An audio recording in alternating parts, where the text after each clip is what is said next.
Hi everyone. നിങ്ങൾ എത്ര പേർക്ക് അറിയാമെന്ന് എനിക്കറിയില്ല. നമ്മുടെ ഈ തെലുഗു വീഡിയോകൾ കാണുന്നത് തെലുഗു പഠിക്കണം എന്നാഗ്രഹമുള്ള മലയാളികൾ മാത്രമൊന്നുമല്ല, മലയാളം പഠിക്കണമെന്ന് ആഗ്രഹമുള്ള കുറേയൊക്കെ തെലുഗന്മാരും നമ്മുടെ വീഡിയോകൾ കാണുന്നുണ്ട്. അതിനകത്ത് തന്നെ എത്ര പേർക്ക് കുറച്ച് മലയാളം ഓൾറെഡി അറിയാം എന്ന് എനിക്ക് വ്യക്തമായി അറിയില്ല. എന്നാലും അങ്ങനെയുള്ളവരുണ്ടെങ്കിൽ, അതായത് മലയാളം അറിയാവുന്ന തെലുഗന്മാർ നമ്മുടെ വീഡിയോകൾ കാണുന്നുണ്ടെങ്കിൽ ചിലപ്പോൾ അവർക്ക് ഇഷ്ടപ്പെടാൻ സാധ്യതയില്ലാത്ത ഒരു കാര്യം ഞാൻ ഇന്നത്തെ വീഡിയോയിൽ പറയുന്നുണ്ട്. അപ്പൊ നമ്മൾ നമ്മുടെ തെലുഗു ക്ലാസ്സിലെ വർത്തമാനകാലം പറഞ്ഞുകൊണ്ടിരിക്കുകയായിരുന്നു. വർത്തമാനകാലത്തിലെ അവസാനത്തെ എപ്പിസോഡിലേക്ക് എല്ലാവർക്കും സ്വാഗതം. Learn Telugu through Malayalam.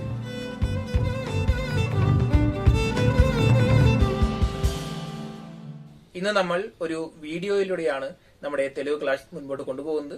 ഈ അടുത്തിറങ്ങിയ വളരെ ഫേമസ് ആയ ഒരു തെലുഗു സിനിമയുടെ കുറച്ച് ക്ലിപ്പിംഗ്സ് ഞാൻ എടുത്തു വെച്ചിട്ടുണ്ട്. നമുക്ക് ആദ്യം അതൊന്ന് കണ്ടു നോക്കാം. അതിനുശേഷം അതിനകത്ത് പറയുന്ന ഡയലോഗുകളെ ബേസ് ചെയ്ത് നമുക്ക് ഇന്നത്തെ ക്ലാസ് മുൻപോട്ട് കൊണ്ടുപോകാം. ഓക്കെ, ഈ സിനിമ നിങ്ങൾ കുറെ പേരെങ്കിലും കണ്ടിട്ടുണ്ടാകുമെന്ന് ഞാൻ വിശ്വസിക്കുന്നു. കുറച്ചധികം ലോങ് ആയ ഒരു തെലുഗു സിനിമയാണ്. ഇതിനകത്ത് കുറേയധികം വില്ലന്മാർ വന്നു പോകുന്നുണ്ട്. പക്ഷെ ഒരു മെയിൻ ആയ ഒരു വില്ലൻ വരുന്നത് ഈ സിനിമയുടെ അവസാനത്തെ 30 മിനിറ്റുകളിൽ മാത്രമാണ്.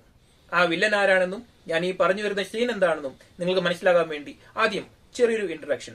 കോപ്പിറൈറ്റ് ഇഷ്യൂ വരാതിരിക്കാൻ വേണ്ടി ഇതിന്റെ ബാക്ക്ഗ്രൗണ്ട് മ്യൂസിക്കിൽ ഞാൻ കുറച്ചൊക്കെ അഡ്ജസ്റ്റ്മെന്റ് ചെയ്തിട്ടുണ്ട്. ഓക്കെ, നമുക്കിനി കണ്ടു നോക്കാം.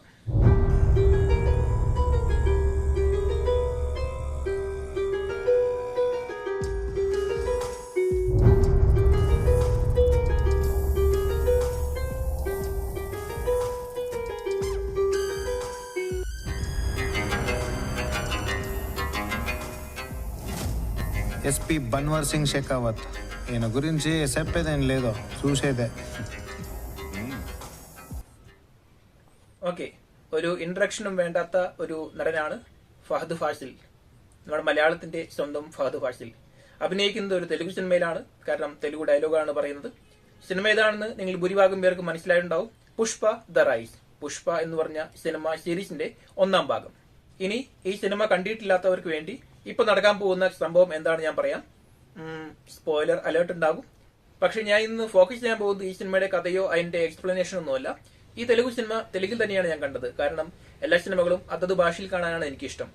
അങ്ങനെ കണ്ടുകൊണ്ടിരുന്നപ്പോൾ എനിക്ക് ഒരു ചെറിയൊരു ഐഡിയ കിട്ടി. നമ്മുടെ വീഡിയോയ്ക്ക് ഇത് ഉപയോഗിക്കാമെന്ന് എനിക്ക് മനസ്സിലായി. അതുകൊണ്ടാണ് ഞാൻ ഈ ഭാഗം എടുത്തിരിക്കുന്നത്. അപ്പം ഇനി സിനിമ കാണുന്നവർക്ക് വേണ്ടി ഇനി നടക്കാൻ പോകുന്നത് എന്താണ് ഞാൻ പറയാം. ഫഹദ് ഫാസിൽ ചെയ്യുന്ന ഒരു പോലീസ് ഓഫീസറിന്റെ കഥാപാത്രമാണ്.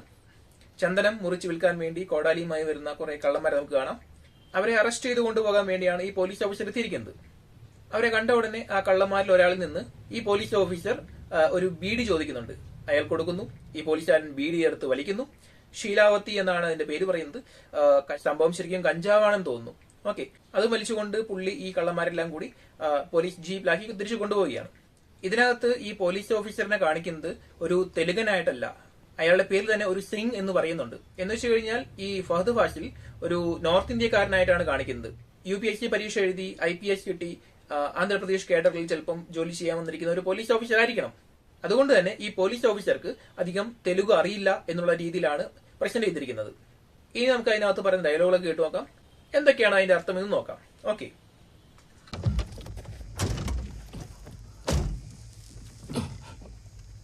కుప్రాజ్ గారు, షీలావతి స్ట్రాంగ్ గా ఉంది. കുപ്പരാജു ഗാരു, ഷീലാവതി സ്ട്രോങ് గా ఉంది. ആ ഡ്രൈവർ സീറ്റിലിരിക്കുന്ന പോലീസുകാരന്റെ പേരാണ് കുപ്പരാജു. അയാളെ ബഹുമാനം കൊടുത്ത് വിളിക്കുന്നതാണ് കുപ്പരാജു ഗാരു. ഞാൻ ഇതിനു മുൻപ് പറഞ്ഞിട്ടുണ്ടോ ഇല്ലയോ എന്ന് എനിക്കറിയില്ല. ഇല്ല എന്നാണ് തോന്നുന്നത്. ആരെങ്കിലും പേരിന് ശേഷം അവരെ ബഹുമാനത്തോടെ അഡ്രസ് ചെയ്യാൻ വേണ്ടി നമുക്ക് ഗാരു എന്ന് പറഞ്ഞ് ഉപയോഗിക്കാം. ഇപ്പൊ ഒരു ഉദാഹരണത്തിന് കുപ്പരാജു ഗാരു, അല്ലെങ്കിൽ രാഹുൽ ഗാരു, രഞ്ജിത്ത് ഗാരു, രവി ഗാരു. അങ്ങനെ ഗാരു എന്ന് ചേർത്ത് വിളിച്ചു കഴിഞ്ഞാൽ നമ്മൾ ബഹുമാനം കൊടുത്ത് വിളിക്കുന്ന ഒരു പേരാണ്. നമ്മൾ ഈ ഹിന്ദിയിലൊക്കെ ജി എന്ന് പറയുന്ന പോലെ, അല്ലെങ്കിൽ മലയാളത്തിൽ അങ്ങനെ നമ്മൾ പറയാറില്ല. ഷീലാവതി ഞാൻ പറഞ്ഞല്ലോ ഓൾറെഡി ആ സംഭവത്തിന്റെ പേരാണ്, ആ കഞ്ചാവ്, ആ ബീഡിയുടെ പേരാണ്. ഇനി സ്ട്രോങ് ആ ഉന്തി എന്ന് വെച്ച് കഴിഞ്ഞാൽ സ്ട്രോങ് ആയിട്ടുണ്ട്. ഉന്തി എന്ന് വെച്ച് കഴിഞ്ഞാൽ ഉണ്ട് എന്നാണ് അർത്ഥം. സ്ട്രോങ് ആ ഉന്തി എന്ന് വെച്ച് കഴിഞ്ഞാൽ സ്ട്രോങ് ആയിട്ടുണ്ട്. ఇక్కడ మంచి క్వాలిటీ దొరుకుతుంది సార్. అందుకే నిద్ర వచ్చాడు. ഇയാൾ പറയുന്നു അന്തുക്കെ നിദ്ര വെച്ചാടു. ഈ കുപ്പരാജു ഗാരു, ഞാൻ പുള്ളി പറയുന്നത് അധികം ഫോക്കസ് ചെയ്യുന്നില്ല, കാരണം പുള്ളി ഒരു തെലുങ്കനാണ്. പുള്ളി പറയുന്നത് ഇവിടെ ഈ ഭാഗത്ത് ഒത്തിരി കിട്ടുമെന്നാണ് പറയുന്നത്. അതെന്തൊക്കെയാണ് നമുക്ക് വഴി ഞാൻ പറഞ്ഞുതരാം, എങ്ങനെയാണ് തെലുങ്കിൽ പറയുന്നതെന്ന്. ഇപ്പൊ നമുക്ക് ഈ തെലുങ്ക് അറിയാത്ത ഈ ഒരു പോലീസ് ഓഫീസർ, തെലുങ്ക് നന്നായിട്ട് അറിയാത്ത, തെലുങ്ക് പഠിച്ചുകൊണ്ടിരിക്കുന്ന ഈ ഓഫീസറിന്റെ തെലുങ്ക് എങ്ങനെയാണ് കേട്ടു നോക്കാം. അപ്പം പുള്ളി പറയുന്നു, అందుకే నిద్ర వచ్చాడు എന്ന് പറയുന്നു. అందుకే నిద్ర వచ్చాడు. వచ్చాను. వచ్చాను వస్తుంది. అందుకే నిద్ర వస్తుంది. పడుకుంటాను. വസ്തുന്തി അതാണ്. അപ്പം ഈ പുള്ളി തെറ്റായി പറഞ്ഞ് വച്ചാടു എന്ന് പറയുമ്പോഴും വച്ചാനു എന്ന് പറയുമ്പോഴും ആ പോലീസ് ഓഫീസർ അല്ല എന്ന് പറയുന്നു. അതിനുശേഷം പുള്ളി പറയുന്നു വസ്തുന്തി అందుకే నిద్ర వస్తుంది. అందుకే നിദ്ര വസ്തുന്തി. നമ്മൾ ഇന്നത്തെ ക്ലാസ്സിൽ പഠിക്കാൻ പോകുന്ന വിഷയത്തിന്റെ ഏറ്റവും നല്ല ഉദാഹരണമാണ് നമ്മളിപ്പോ തന്നെ ഈ വീഡിയോ ക്ലിപ്പിൽ കണ്ടത്. കഴിഞ്ഞ ഒരു തെലുഗു വീഡിയോ ചെയ്തിട്ട് കുറെ നാളായി എന്നുള്ള കാരണം കൊണ്ട് തന്നെ നമ്മൾ ഇത്ര നാൾ എന്താണ് പഠിച്ചതെന്ന് ഞാൻ ചെറുതായിട്ടൊന്ന് റീക്യാപ്പ് ചെയ്യാം. നമ്മൾ തെലുങ്കിൽ വർത്തമാനകാലത്തിൽ എങ്ങനെയാണ് സെന്റൻസ് ഉണ്ടാക്കുന്നത് പഠിച്ചുകൊണ്ടിരിക്കുകയായിരുന്നു. നേനു, അതായത് ഞാൻ വരികയാണെങ്കിൽ നേനു വസ്തുനാനു, നുവു എന്ന് വെച്ച് കഴിഞ്ഞാൽ നീ, അത് വരികയാണെങ്കിൽ നുവു വസ്തുനാവു, മീരു എന്ന് വെച്ച് കഴിഞ്ഞാൽ താങ്കൾ, അത് വരികയാണെങ്കിൽ മീരു വസ്തുനാരു. അതിനുശേഷം നമ്മൾ, ഞങ്ങൾ എന്ന് ഉപയോഗിക്കുന്ന മനമു മേമു, മനം മേം എന്നും പറയും, വസ്തുനാമു. അതിനുശേഷം അവൻ വരികയാണെങ്കിൽ അതിന് തനു, വാടു, അതനു, അതടു, അങ്ങനെ കുറെ വാക്കുകൾ ഞാൻ പറഞ്ഞു തന്നിരുന്നു. ഇതെല്ലാം വരികയാണെങ്കിൽ വസ്തുനാടു. അതിൽ തന്നെ ബഹുമാനം കൊടുത്ത് അദ്ദേഹം എന്ന് പറയുകയാണെങ്കിൽ, അതായത് ആയന എന്ന് പറയുകയാണെങ്കിൽ വസ്തുനാരു. അതിനുശേഷം നമ്മൾ പഠിച്ചത് അവൾ വരികയാണെങ്കിൽ ആമേ വസ്തുന്തി, വസ്തുന്നതി എന്ന് വേണമെങ്കിൽ പറയാം. പിന്നെ വസ്താവുന്തി എന്നും പറയാറുണ്ട്, അതായത് വന്നുകൊണ്ടിരിക്കുകയാണ് എന്ന് സ്ട്രെസ് ചെയ്ത് പറയാൻ വേണ്ടി.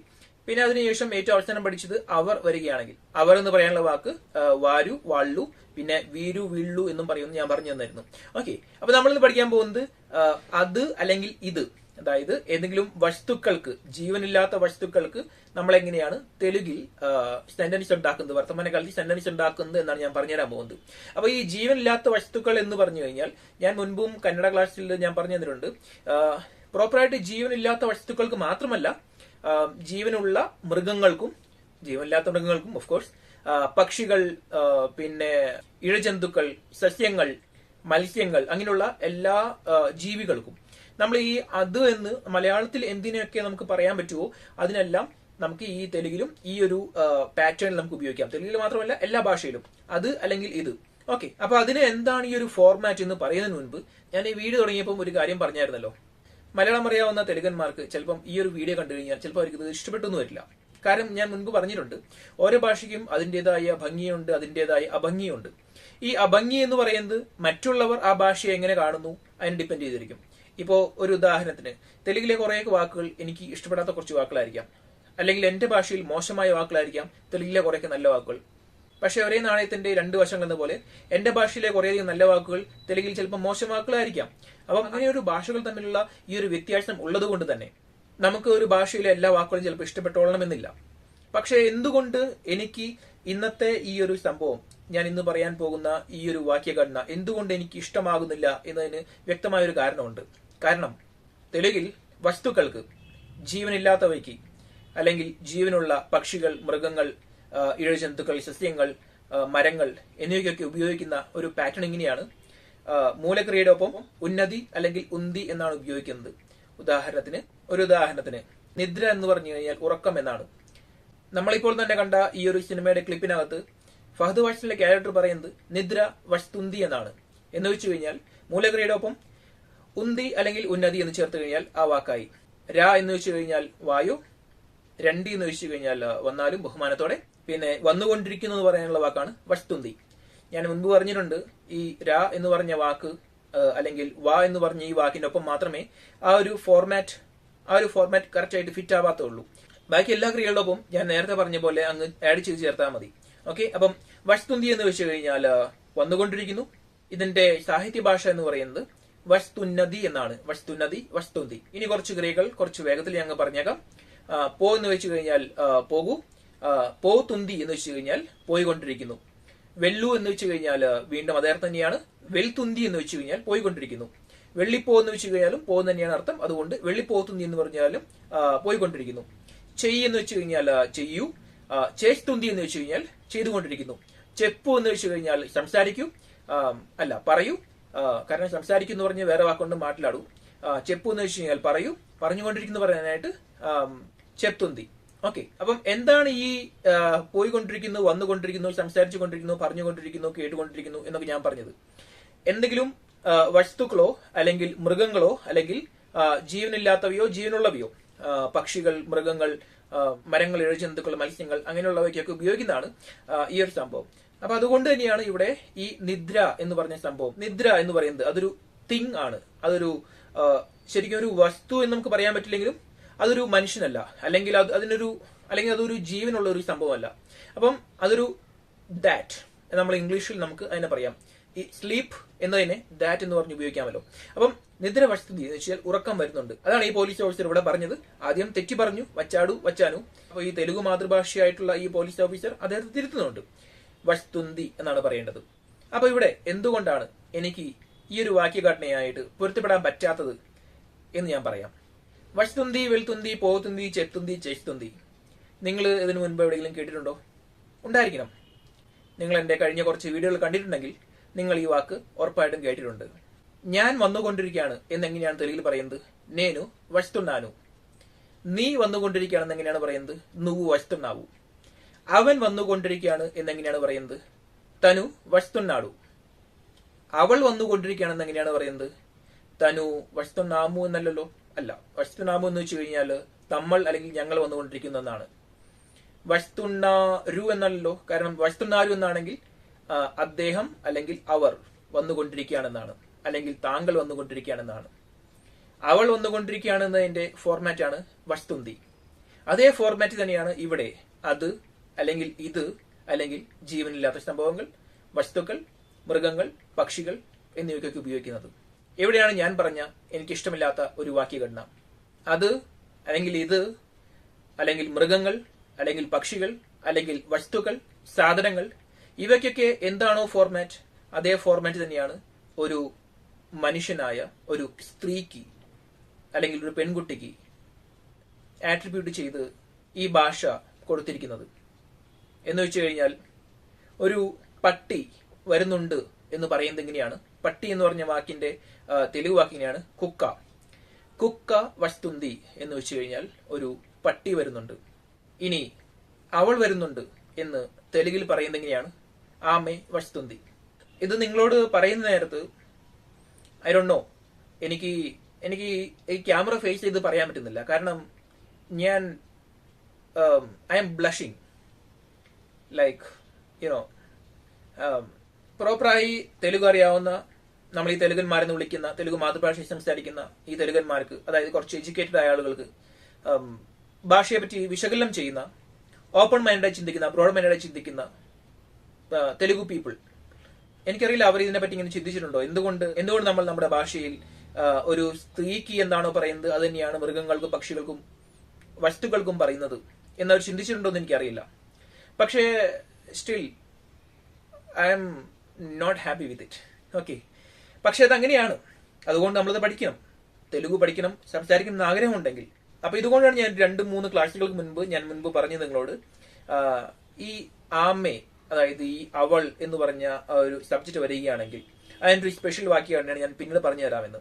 ഓക്കെ, എന്തുകൊണ്ടോ എനിക്ക് ഇതിനോട് പൊരുത്തപ്പെടാൻ പറ്റുന്നില്ല. പക്ഷേ still as a teacher, as someone who imparts knowledge, I will still teach you. Okay, നമുക്ക് പതിവ് പോലെ കുറച്ച് വാക്കുകൾ പഠിക്കാം. എങ്ങനെയാണ് തെലുങ്കിൽ അത് അല്ലെങ്കിൽ ഇത് അല്ലെങ്കിൽ മൃഗങ്ങൾ, പക്ഷികൾ, ഇങ്ങനെയുള്ള വസ്തുക്കൾ വരുന്ന നേരത്ത് എങ്ങനെയാണ് വാക്യഘടന വരുന്നത് നമുക്ക് പഠിക്കാം. ഓക്കെ, വന്നുകൊണ്ടിരിക്കുകയാണെന്ന് പറയാനായിട്ട് വസ്തുന്തി, പോയിക്കൊണ്ടിരിക്കുക എന്ന് പറയാനായിട്ട് പോത്തുന്തി, വെൽത്തുന്തി അല്ലെങ്കിൽ വെള്ളിപ്പോത്തുന്തി എന്ന് പറഞ്ഞു കഴിഞ്ഞാലും അതേ അർത്ഥം തന്നെയാണ്. ചേസ്തുന്തി എന്ന് വെച്ച് കഴിഞ്ഞാൽ ചെയ്തുകൊണ്ടിരിക്കുകയാണ്. ചെപ്തുന്തി എന്ന് വെച്ച് കഴിഞ്ഞാൽ പറഞ്ഞുകൊണ്ടിരിക്കുകയാണ്. അടുകുത്തുന്തി എന്ന് വെച്ച് കഴിഞ്ഞാൽ ചോദിച്ചുകൊണ്ടിരിക്കുകയാണ്. വിൺതുന്തി അല്ലെങ്കിൽ വിൺതുന്നതി എന്ന് വെച്ച് കഴിഞ്ഞാൽ കേട്ടുകൊണ്ടിരിക്കുകയാണ്, ശ്രദ്ധിച്ചുകൊണ്ടിരിക്കുകയാണ്. ചതവുത്തുന്തി എന്ന് വെച്ച് കഴിഞ്ഞാൽ വായിച്ചുകൊണ്ടിരിക്കുകയാണ്. ഓക്കെ, മൃഗങ്ങൾ, പക്ഷികൾ, വസ്തുക്കൾ, ഇതിനൊന്നും നമ്മളങ്ങനെ വായിച്ചുകൊണ്ടിരിക്കുകയാണ്, എഴുതിക്കൊണ്ടിരിക്കുകയാണ്, പഠിച്ചുകൊണ്ടിരിക്കുകയാണ് എന്ന് പറയത്തില്ല. പക്ഷേ ഞാനിവിടെ പറയാൻ കാരണം അവൾക്കും, അതായത് സ്ത്രീ, ഒരു പെൺകുട്ടിയാണെങ്കിൽ, സ്ത്രീ ആണെങ്കിൽ, തെലുങ്കിൽ പറയുകയാണെങ്കിൽ ഒരു മഹിളയാണെങ്കിൽ നമ്മളെല്ലാം അത് ഉപയോഗിക്കും. വായിച്ചുകൊണ്ടിരിക്കുകയാണ്, എഴുതിക്കൊണ്ടിരിക്കുകയാണ്, പഠിച്ചുകൊണ്ടിരിക്കുകയാണ് നമുക്ക് പറയുമല്ലോ. ഓക്കെ, അപ്പൊ അതുകൊണ്ട് ആണ് ഞാൻ ഇത് എടുത്തു പറഞ്ഞത്. ഓക്കെ, ഇനി കുറച്ച് ക്രിയകൾ അവിടെ നിന്നൊക്കെ ആയിട്ട് പറഞ്ഞുതരാം. സഹായം ചെയ്തു എന്ന് വെച്ച് കഴിഞ്ഞാൽ സഹായം ചെയ്തു. ഓക്കെ, അത് എന്ന് പറയാനുള്ള വാക്ക് നിങ്ങൾക്ക് അറിയാമെന്ന് വിശ്വസിക്കുന്നു. അതി എന്നാണ് പറയുന്നത്. ഓക്കെ, അപ്പൊ സബ്ജക്ട് അതി എന്ന് വന്നാലും ആമ എന്ന് വന്നാലും ഒരേ വാക്യഘടന തന്നെയാണ്. ഓക്കെ, ഇതെന്ന് പറയാനായിട്ട് ഇതി. ഓക്കെ, പിന്നെ വേറെ 2 വാക്കുകൊണ്ട് ഞാൻ പറഞ്ഞു തന്നിരുന്നു. തെലുഗു ഇൻ 1 മിനിറ്റ് എന്ന് പറഞ്ഞ ഒരു സീരീസിൽ അവി എന്ന് വെച്ച് കഴിഞ്ഞാൽ അവ മലയാളത്തിൽ ഒന്നിലധികം വസ്തുക്കളുണ്ട്. അതേപോലെ തന്നെ ഇവി എന്ന് വെച്ച് കഴിഞ്ഞാൽ ഇവ. ഓക്കെ, ഇവിടെ ഈ അടുത്ത് എന്റെ അടുത്ത് എനിക്ക് കാണാൻ പറ്റുന്ന ദൂരത്തിൽ കുറെ അധികം വസ്തുക്കളുണ്ട്. അതെല്ലാം കൂടി ഇവി എന്നാണ് ഉപയോഗിക്കുന്നത്. ഇതിനെല്ലാത്തിനും കൂടി ഇതൊരു വാക്യഘടന തന്നെയാണ്. അവി ഇവി എന്നതിന് വേറൊരു വാക്യഘടനയുണ്ട്. ഞാൻ അതുകൊണ്ട് പിന്നെ ഞാൻ പറഞ്ഞുതരാം. പക്ഷെ അതി ഇതി ഇതിനെല്ലാം കൂടി ഒരേ വാക്യഘടനയാണ്. ഞാൻ പറഞ്ഞുകൊണ്ടിരിക്കുന്ന തന്നെയാണ്. സഹായം ചെയ്തുന്തി എന്ന് വെച്ച് കഴിഞ്ഞാൽ സഹായം ചെയ്തുകൊണ്ടിരിക്കുകയാണ്. പണി ചെയ്തുന്തി എന്ന് വെച്ച് കഴിഞ്ഞാൽ ഇത് പണി ചെയ്തുകൊണ്ടിരിക്കുകയാണ്. ഇത് നമുക്ക് ഉപയോഗിക്കുന്ന ഒരു ക്രിയയാണ് ഇത് പണി ചെയ്തുന്തി. അപ്പം ഈ ലാപ്ടോപ്പ് എങ്ങനെയാണ്, വർക്കിംഗ് കണ്ടീഷനിലാണോ എന്ന് ആരെങ്കിലും ചോദിച്ചു കഴിഞ്ഞാൽ യെസ്, ഇത് പണി ചെയ്തുന്തി എന്ന് വെച്ച് കഴിഞ്ഞാൽ ഇത് വർക്കിംഗിലാണ്. ഓക്കെ, മലയാളത്തിൽ എങ്ങനെ ഇത് പണി ചെയ്തുകൊണ്ടിരിക്കുക എന്നുള്ളത് പറയില്ല, പക്ഷെ ഇത് വർക്കിംഗ് ആണ് നമ്മൾ പറയല്ലോ. അതെ. ഇനി തിന്നുത്തുന്തി, താകുത്തുന്തി, ഇത് രണ്ടും നമുക്ക് ഉപയോഗിക്കാം. മൃഗങ്ങൾ, നമ്മൾ വീട്ടിൽ വളർത്തുന്ന പട്ടിയോ പൂച്ചയോ പക്ഷികളോ ഭക്ഷണം കഴിച്ചുകൊണ്ടിരിക്കുകയാണ്, തിന്നുകൊണ്ടിരിക്കുക എന്ന് പറയുന്നത് തിന്നുത്തുന്തി എന്ന് വേണം പറയാം. താകുത്തുന്തി എന്ന് പറഞ്ഞ വാക്കും നമുക്ക് ഉപയോഗിക്കാവുന്നതാണ്. ഇഷ്തുന്തി എന്ന് വെച്ച് കഴിഞ്ഞാൽ കൊടുത്തുകൊണ്ടിരിക്കുന്നു അല്ലെങ്കിൽ തന്നുകൊണ്ടിരിക്കുന്നു. മാట్లాടുത്തുന്തി എന്ന് വെച്ച് കഴിഞ്ഞാൽ സംസാരിച്ചു കൊണ്ടിരിക്കുന്നു. സംസാരിക്കുമോ? തത്ത സംസാരിക്കുമല്ലോ, അതുകൊണ്ട് നമുക്ക് മാట్లాടുത്തുന്തി എന്ന് വെച്ച് ഉപയോഗിക്കാവുന്നതാണ്. സ്നാനം ചെയ്തുന്തി എന്ന് വെച്ച് കഴിഞ്ഞാൽ കുളിച്ചുകൊണ്ടിരിക്കുകയാണ്. പക്ഷെ ഇത് സ്ത്രീകൾക്ക് മാത്രമേ ഉപയോഗിക്കാൻ പറ്റുള്ളൂ. കാരണം കുളിക്കുന്ന മൃഗങ്ങളെ ഞാൻ അതുവരെ കണ്ടിട്ടില്ല. ഉണ്ട്, താറാവ് കുളിക്കുമല്ലോ അല്ലേ? യെസ്. ആട്ടിലാടുത്തുന്തി വെച്ച് കഴിഞ്ഞാൽ കളിച്ചുകൊണ്ടിരിക്കുകയാണ്. എല്ലാവരും കളിക്കും, എല്ലാ മൃഗങ്ങളും എല്ലാ പക്ഷികളും മനുഷ്യന്മാരും കളിക്കും. ഓക്കെ, അടുത്തത് ലേസ് തുന്തി എന്ന് വെച്ചാൽ എഴുന്നേറ്റ് കൊണ്ടിരിക്കുന്നു. എന്തോ എനിക്കിത് കണ്ടിന്യൂ ചെയ്യാൻ പറ്റുന്നില്ല എന്ന് തോന്നുന്നു. ഓക്കെ, പാടുത്തുന്തി എന്ന് വെച്ച് കഴിഞ്ഞാൽ പാടിക്കൊണ്ടിരിക്കുന്നു. കാക്ക കുയിൽ, കാക്ക പാടുമോ? കാക്കയും പാടും. കാക്ക കുയിൽ അങ്ങനെയുള്ള കുറെയൊക്കെ പക്ഷികളൊക്കെ പാടും, അതുകൊണ്ട് പാടുത്തുന്തി എന്ന് ഉപയോഗിക്കാം. പിന്നെ സ്ത്രീകളും പാടും. ചൂടു എന്ന് പറഞ്ഞ വാക്ക് അതിന് ശരിക്കും ചൂടുത്തുന്തി എന്ന് പറയാൻ പാടില്ല, ചൂസ്തുന്തി എന്നാണ് പറയേണ്ടത്. അതുകൊണ്ട് ചൂസ്തുന്തി എന്ന് വെച്ച് കഴിഞ്ഞാൽ നോക്കിക്കൊണ്ടിരിക്കുകയാണ്. പിന്നെ കുറച്ച് ക്രിയകൾ അവിടെ നിന്നൊക്കെ പറയാം. ചേപ്പിസ്തുന്തി എന്ന് വെച്ച് കഴിഞ്ഞാൽ ചെയ്യിച്ചു കൊണ്ടിരിക്കുകയാണ്. അത് മനുഷ്യന്മാരെ മാത്രമേ ചെയ്യുള്ളൂ, അതുകൊണ്ട് സ്ത്രീകൾക്ക് വേണ്ടി മാത്രം ഉപയോഗിക്കേണ്ടതാണ്. പിന്നെ പമ്പിസ്തുന്തി, കടുകുത്തുന്തി, ഒതലസ്തുന്തി, ജరుగుത്തുന്തി. അങ്ങനെ അപ്പം നമ്മള് ചെയ്യേണ്ട ഒരു കാര്യം എന്താ വെച്ച് കഴിഞ്ഞാൽ, നമുക്ക് ഈ വാക്യഘടനകളൊക്കെ അറിയാം, പക്ഷെ എല്ലാ ക്രിയകളും അതേ വാക്യങ്ങളിൽ നമുക്ക് ഉപയോഗിക്കാൻ പറ്റില്ല. ലോജിക്കലായി ചിന്തിക്കും കൂടി വേണം. ഇപ്പൊ ഒരു ഉദാഹരണത്തിന് ഞാൻ നേരത്തെ പറഞ്ഞല്ലോ, എഴുതിക്കൊണ്ടിരിക്കുകയാണെന്ന് ഇപ്പം ഉള്ള വാക്ക് രായു രാഷ്കോ എന്നാണല്ലോ. ഓക്കെ, അപ്പം രാഷ്തുന്തി എന്ന് നമ്മൾ പറയുകയാണെങ്കിൽ, രാഷ്തുന്തി എന്ന് ഇപ്പം തെലുങ്കിൽ നമ്മൾ പറയുകയാണെങ്കിൽ അത് ഒരു പെൺകുട്ടിയോ ഒരു സ്ത്രീയോ ആയിരിക്കണം. കാരണം പക്ഷികളോ മൃഗങ്ങളോ അല്ലെങ്കിൽ മരങ്ങളോ ഒന്നും എഴുതാറില്ല. പക്ഷെ വസ്തുന്തി എന്ന് പറഞ്ഞു കഴിഞ്ഞാൽ നമുക്ക് എടുത്തു ചോദിക്കാം, ആരാണ് വരുന്നത്? നേരത്തെ പറഞ്ഞ പോലെ നിദ്രയാണോ, ഉറക്കമാണോ, മഴയാണോ, ഏതെങ്കിലും മൃഗങ്ങളാണോ, അതോ ആരെങ്കിലും മനുഷ്യരാണോ, സ്ത്രീകളാണോ? ഓക്കെ, അപ്പൊ ഞാൻ അത്രേ പറയുന്നുള്ളൂ. എല്ലാ ഭാഷയ്ക്കും അതിൻ്റെതായ മഹത്വമുണ്ട്. അതുകൊണ്ട് തന്നെ തെലുഗു എനിക്ക് ഇഷ്ടപ്പെട്ട ഒരു ഭാഷയാണ്. Except maybe for things of this sort. Okay, അപ്പൊ അത്രയും പറയുന്നുള്ളൂ. ഈ വീഡിയോ നിങ്ങൾക്ക് ഇഷ്ടപ്പെട്ടോ എന്ന് എനിക്കറിയില്ല, പക്ഷെ ഉപകാരപ്പെട്ട് കാണണം. ഉപകാരപ്പെട്ടാൽ ലൈക്ക് ചെയ്യുക. കാരണം ഓൾറെഡി വീഡിയോകൾ കുറവാണ്. അപ്പൊ നിങ്ങൾ എത്ര പേര് ലൈക്ക് ചെയ്യുന്നു, എത്ര പേര് വീഡിയോ കാണുന്നുണ്ട്, എത്ര പേർക്ക് ഇത് ഉപകാരപ്പെടുന്നുണ്ടോ എന്ന് എനിക്ക് അറിയത്തില്ലല്ലോ. അതുകൊണ്ട് നിങ്ങളുടെ ലൈക്കോ നിങ്ങളുടെ കമന്റോ ഒക്കെ ആയിരിക്കും നിങ്ങൾക്ക് ഇത് ഇഷ്ടപ്പെടുന്നുണ്ടോ ഉപകാരപ്പെടുന്നുണ്ടോ എന്ന് എനിക്ക് അറിയാനുള്ള ഏക മാർഗം. അപ്പം അതനുസരിച്ച് എനിക്ക് കൂടുതൽ വീഡിയോകൾ ചെയ്യാൻ പറ്റും. ഓക്കെ, അത്രയും പറയുന്നുള്ളൂ. അടുത്തൊരു വീഡിയോയിൽ കാണുന്നവരെ ബൈ.